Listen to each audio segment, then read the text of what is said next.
Today we're going to be talking about the chakras. Personally, I've been having experience with the chakras probably since 2014. So yeah, about 11 years I started the journey. And honestly, when I came to these conclusions, it was not all at the same time. It took years to get to these conclusions. Now, that's the whole point of the journey, is, you rising to the occasion the more that you learn. And just strictly look at science and coincidences. I personally don't believe in coincidences. We have the 7 primary colors. That's the color spectrum. So in this realm, technically, all of the variations of colors that can be made in this realm stem from those 7 colors and black and white. Technically, that's 9 colors, but white and black are not considered colors. Neither one of them are absolute.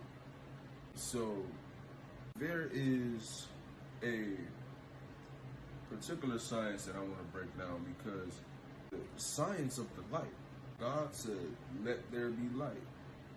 That means in order to understand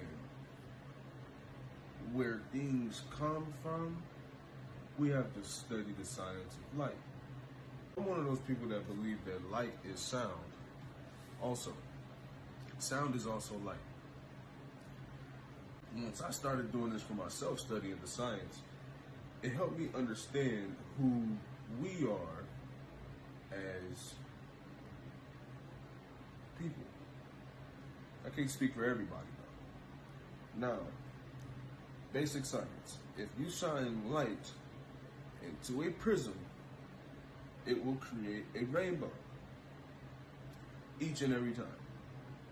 Now, I find it not only interesting that the chakra system has this same color pattern, because how those 7 colors manifest, that would mean that there's a higher, deeper meaning behind our chakras being in the color order of the rainbow. So,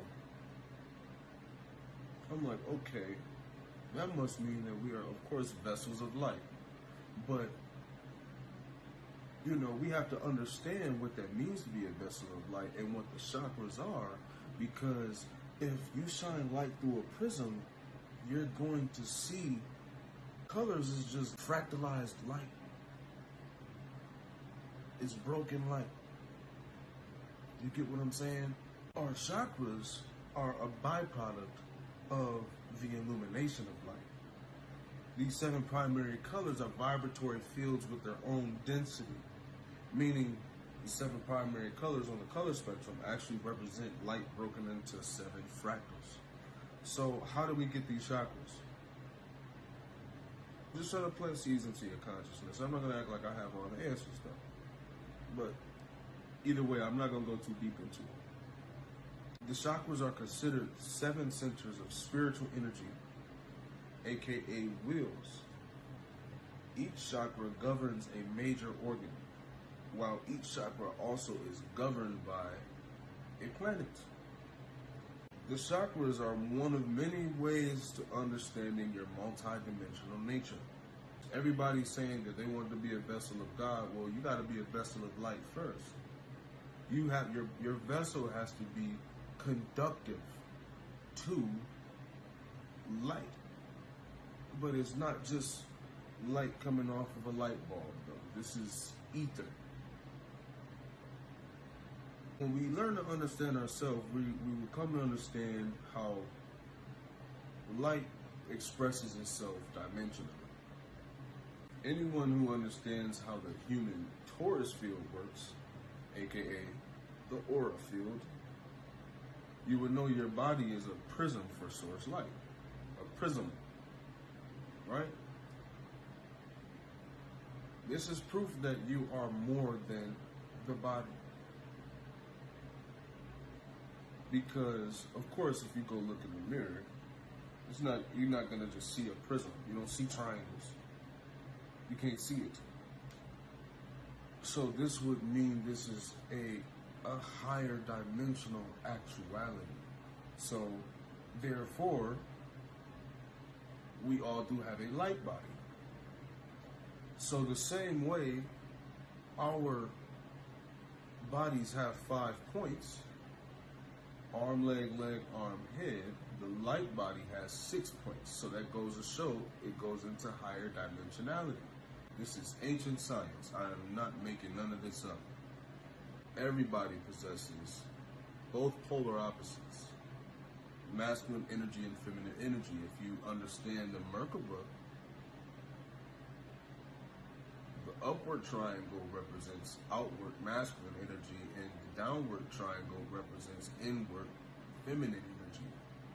So the entire universe, in this density at least, is combined within 7 colors. Did you know that things that we can see is less than 1% of what actually exists?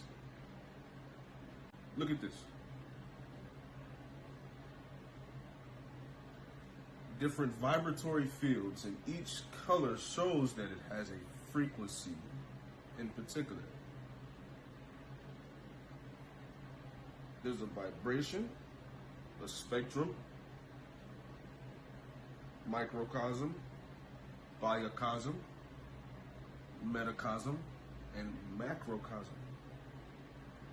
This is not new science. It is actuality. This is why I believe it's important for people that do want to understand the chakras. In some way, you will have to study quantum physics. Because if you don't understand how wavelengths work at different octaves, you're going to have a troublesome time getting acclimated when the energy shifts. Which is why grounding is very important. Look at this, for instance.